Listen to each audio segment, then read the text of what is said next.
భవిష్యత్ యుద్ధాల్లో కనిపించే వెపన్స్ ఉండవా, కనిపించే ఆయుధాలు ఉండవా అంటే యుద్ధ విమానాలు, పెద్ద పెద్ద డ్రోన్స్, మిసైల్స్, లేదా కన్వెన్షనల్ గా మనం కత్తులు కటార్లు ఏం కనిపించవంట. భవిష్యత్ యుద్ధాలన్నీ కూడా లేజర్ యుద్ధాలే అవబోతున్నాయా అంటే కళ్ళకు కనిపించకుండా యుద్ధం జరిగిపోద్దా? అవుననే చెప్పాలి. ఇజ్రాయెల్ కొత్తగా ఐరన్ బీమ్ ప్రాజెక్ట్, దీనిలో లేజర్ వెపన్స్ ని వాడిందనమాట. ఇంతకుముందు మనం ఇజ్రాయెల్లో ఐరన్ డోమ్ ప్రాజెక్ట్ అని విన్నాం. ఇది ఇప్పుడు ఇజ్రాయెల్ది ఐరన్ బీమ్ ప్రాజెక్ట్ అనమాట.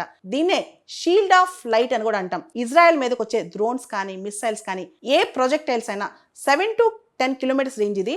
ఆ రేంజ్లో వాటిని విపరీతమైన హీట్ అంటే స్పీడ్ ఆఫ్ లైట్ ద్వారా లేజర్ బీమ్స్ వచ్చేసి ఆ వేడిలో వాటిని న్యూట్రలైజ్ చేయటం, ఆ వేడితో వాటిని కంప్లీట్గా డిస్ట్రాయ్ చేయడం చేస్తాయన్నమాట.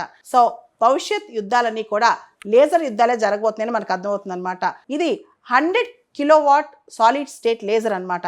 ఇది దేనైనా టార్గెట్ చేసి అంటే ఏ ప్రొజెక్టైల్ వచ్చినా, మిసైల్స్ కానీ డ్రోన్స్ కానీ ఇజ్రాయెల్ మీదకి వస్తే వాటిని టార్గెట్ చేసి న్యూట్రలైజ్ చేయగలం అనమాట 7 to 10 కిలోమీటర్స్ రేంజ్లో. ఈ లేజర్ వెపన్స్ అనేవి స్పీడ్ ఆఫ్ లైట్తో ట్రావెల్ చేస్తాయి, విపరీతమైన స్పీడ్ అనమాట.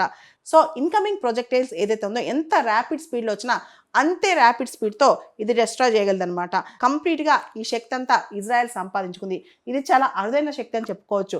లేజర్తో యుద్ధాన్ని న్యూట్రలైజ్ చేయటం, లేజర్తో శత్రువుల్ని సంహరించడం, లేజర్తో శత్రువుల యొక్క ప్రొజెక్టైల్స్ని న్యూట్రలైజ్ చేయడం అనమాట.